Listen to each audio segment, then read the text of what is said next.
What if I told you the biggest reason you went home empty-handed last weekend was buzzing in your pocket the whole time? Not your lure choice, not your spot, not the weather, your cell phone. It sounds crazy, right? We take them everywhere. They're a part of our lives. But today, we're going to explore a very real and very overlooked possibility, that the simple vibration from your phone is a silent killer of a hot bite.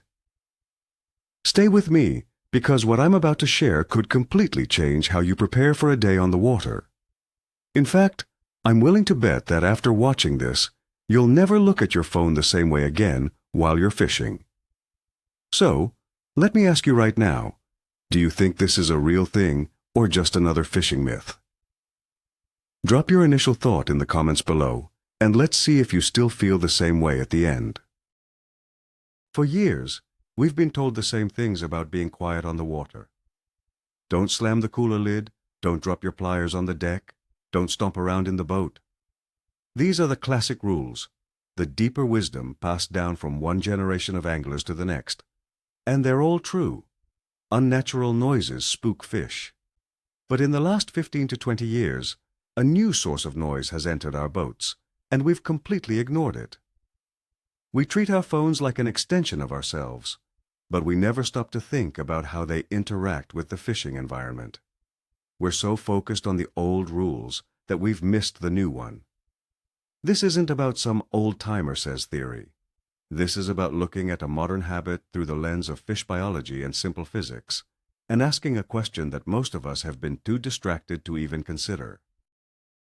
Let's start with the absolute basics of sound in water. On land, in the air, sound is one thing. But underwater, it's a completely different game. Sound travels about 4 times faster in water than it does in air. Not only faster, but much, much farther. A small noise can propagate over a huge distance. Think about it like this. You're sitting in a dead quiet forest. A branch snaps 100 yards away. You hear it, but it's faint. Now imagine you're a fish in a quiet cove. A vibration starts on a boat 100 yards away. To you, that vibration isn't faint. It's an immediate and powerful signal that something is wrong, something is out of place. This is the world the fish live in, a world that is highly sensitive and wired for sound and vibration. This is the fundamental concept we need to grasp before we can even talk about a phone. So, how do fish actually hear this? It's not just with ears like we have. Fish have a remarkable sense organ called the lateral line. You've seen it. It's that faint line running down the side of almost any fish you've ever caught. It's a system of pores and nerve endings that detects movement, pressure changes, and vibrations in the water. It's like having a sonar system built into your skin. It's how they hunt prey in murky water, how they avoid predators, and how they school together. They can feel the wing beats of an insect that just landed on the surface 10 feet away. So when we talk about vibration, we aren't just talking about a sound they hear. We're talking about a physical sensation they feel across their entire body. It's an intimate, invasive sense. It's impossible for them to ignore. Now, let's put your phone into this picture. You're in your boat. It's a calm morning. You get a text message.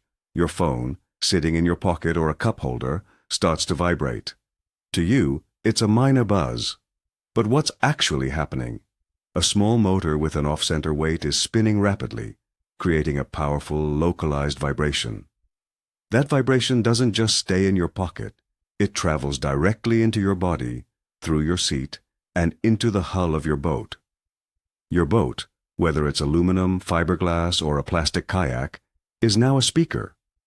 The entire hull is resonating with this artificial high-frequency buzz, broadcasting it directly into the water. That tiny little phone motor is now using the full surface area of your boat to send a massive shockwave into the fish's living room. It's not a small noise anymore. Let's consider the nature of that vibration. Is it natural? Absolutely not. Think about the sounds and vibrations a fish is used to, the gentle lapping of waves against the hull, the sound of a crawfish skittering across rocks, even the splash of a lure hitting the water. These are all part of their world. A phone's vibration, on the other hand, is a sustained, mechanical, high-frequency hum. It has no natural equivalent.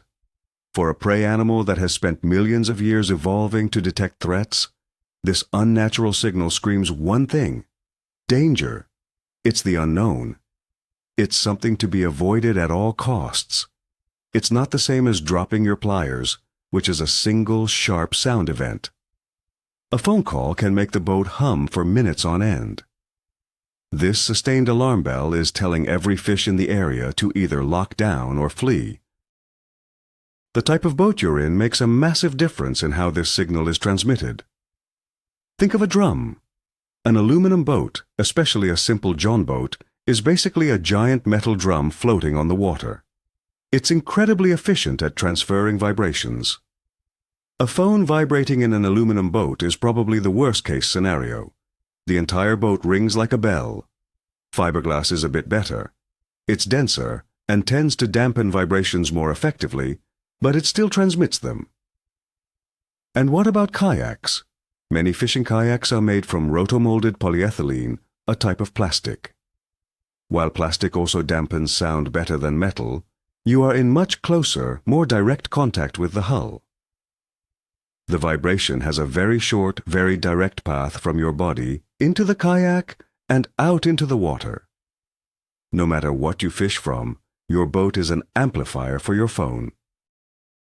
Let's talk about something called pressure waves.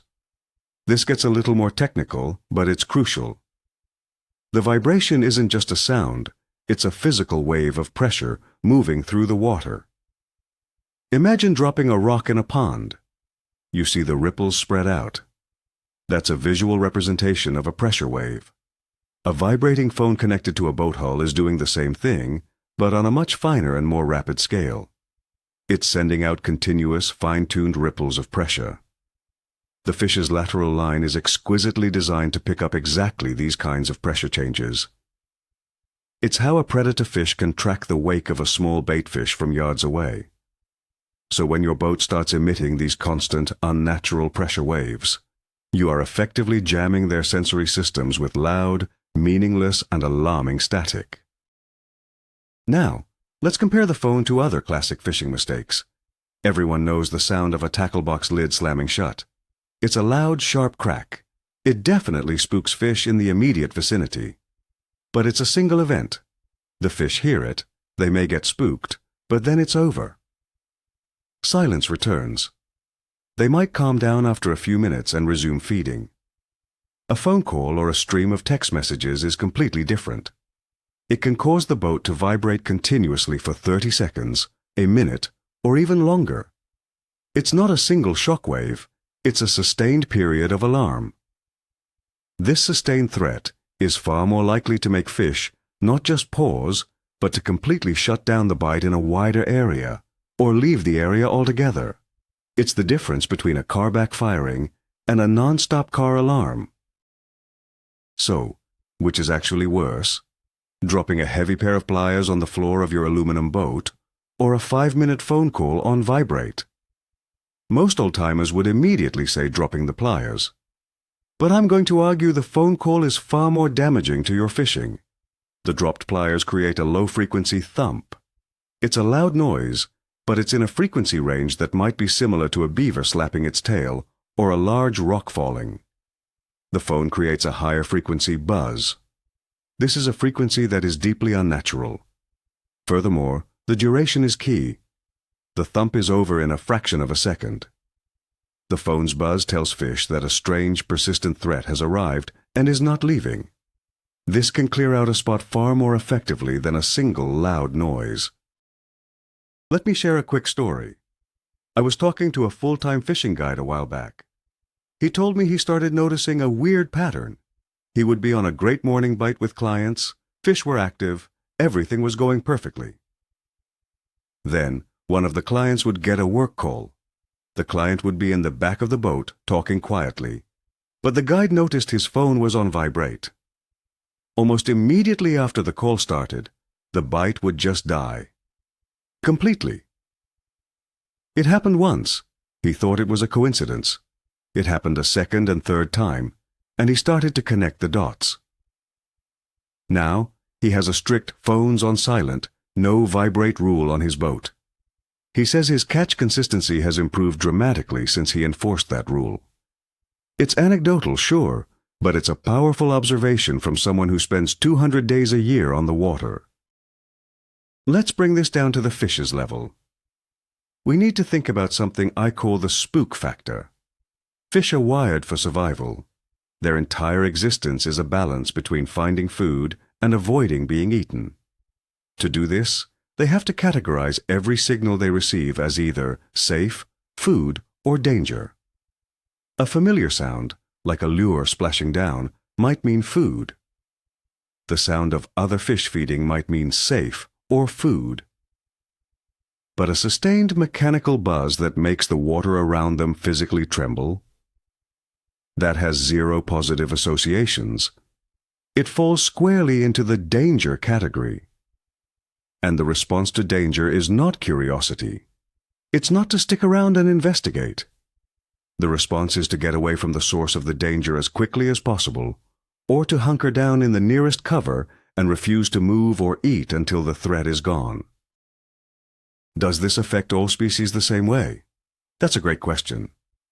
It's likely that some fish are more sensitive than others. For example, fish that live in clear, quiet water, like smallmouth bass or trout, might be extremely sensitive to these vibrations. Their environment is typically less noisy.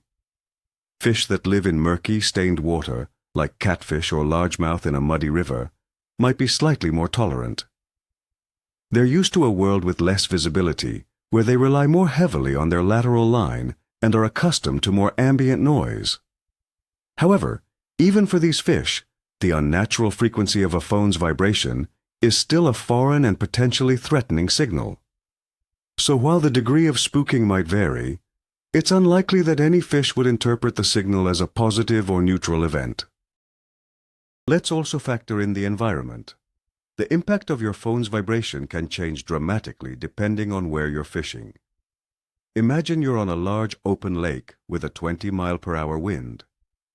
The waves are crashing, your boat is moving, there's a lot of ambient noise. In this scenario, the vibration from your phone might get lost in the chaos. It's still there, but it's just one small signal among many.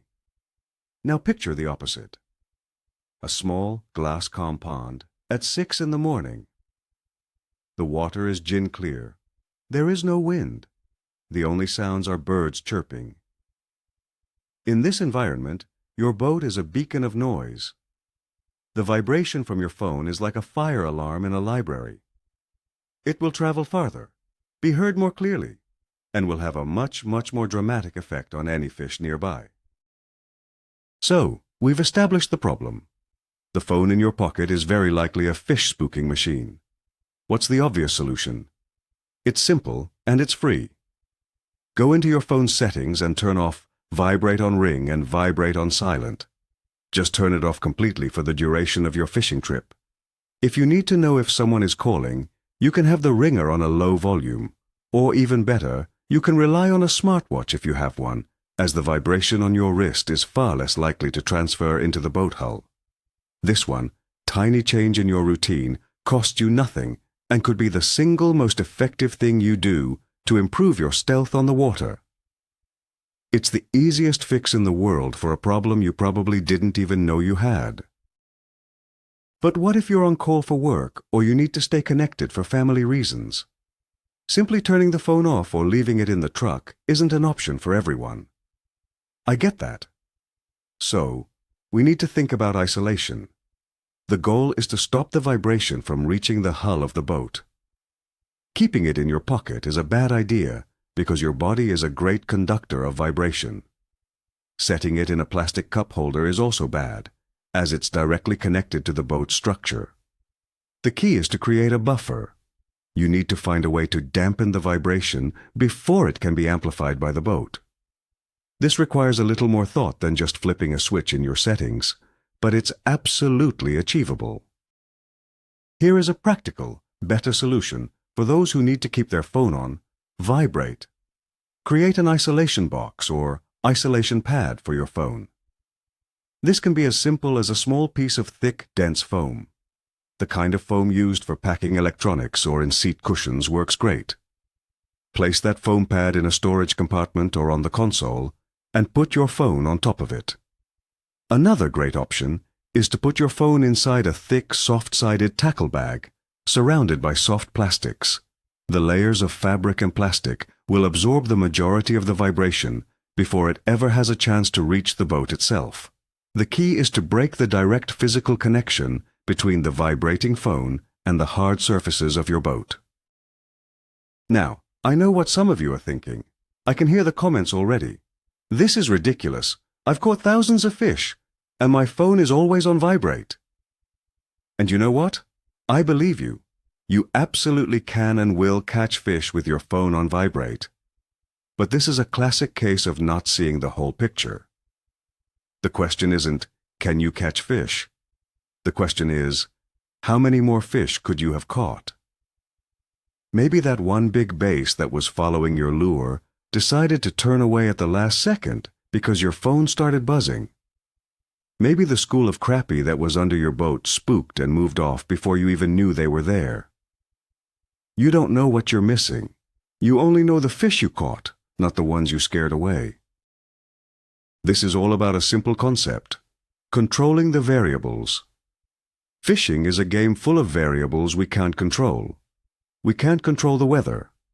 We can't control the barometric pressure. We can't control the mood of the fish. A successful angler is someone who relentlessly focuses on controlling the small things they can control. Your line's visibility, the sharpness of your hooks, the stealth of your approach, and yes, the noise you make. Treating your phone as a potential source of fish-spooking noise is just another variable you can now take control of. It's another 1% improvement that, when added up with all the other little things, separates a great angler from an average one. It's about taking your craft seriously. Let's try a little thought experiment to really drive this home. Imagine you're a deer hunter sitting in a tree stand. The woods are silent. You're waiting for a big buck to walk by.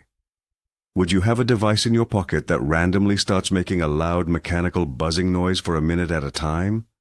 Of course not. That would be insane. You know it would scare away any deer in the area. We intuitively understand the need for stealth when we are hunting on land. We need to start applying that same level of respect for the environment and the senses of our prey when we are on the water. A fish's world is just as sensitive as a deer's, if not more so. We've just been blind to it because it's happening under the surface. There's a common counter-argument that says some sounds can actually attract fish. People talk about using rattles in their lures, or how the hum of a trolling motor can sometimes draw in curious fish. This is true. However, there is a massive difference. Lure rattles are designed to mimic the sounds of distressed bait fish. They are a food signal. A trolling motor is a constant low-frequency hum that fish can become accustomed to and may even associate with stirred-up bait. A phone's vibration is different. It is intermittent. It is in a frequency range that is not associated with food, and it emanates from the entire boat, making it seem like a large, unidentifiable threat. It's not a dinner bell, it's a fire alarm. So, what's the final takeaway here? The ultimate conclusion? It's that the little things matter. Something as small and as integrated into our daily lives as a cell phone can have an outsized negative impact on our fishing success. It's a blind spot for 99% of anglers. And by simply being aware of this, by taking 2 seconds to turn off the vibrate function or to place your phone on a dampening pad, you are giving yourself a significant advantage. You are removing a major source of unnatural fish-spooking noise that your fishing buddies are probably still blasting into the water. This isn't a myth. It's a simple matter of physics and biology. And ignoring it is a choice to potentially catch fewer fish. So let's wrap this up. We've talked about how sound travels in water, how a fish's lateral line is a supersensitive vibration detector, and how your boat acts as a giant speaker, turning a tiny phone motor into a lake-wide alarm system. For me, the biggest wow moment is realizing that the problem isn't the noise itself, but its nature. The sustained, unnatural mechanical frequency is what screams danger to a fish that has evolved over millions of years to recognize threats. This isn't just another tip. This is a fundamental shift in how we should think about stealth in the modern age. It's a variable that's been hiding in plain sight. Thank you so much for sticking with me through this deep dive. If this gave you a new perspective, do me a favor and hit that like button and subscribe for more content that challenges conventional fishing wisdom. And now, I want to turn it back over to you. Based on what we've discussed, are you going to change your habits with your phone on the water? And more importantly, have you ever experienced a bite suddenly dying for no reason? Let's discuss it in the comments below.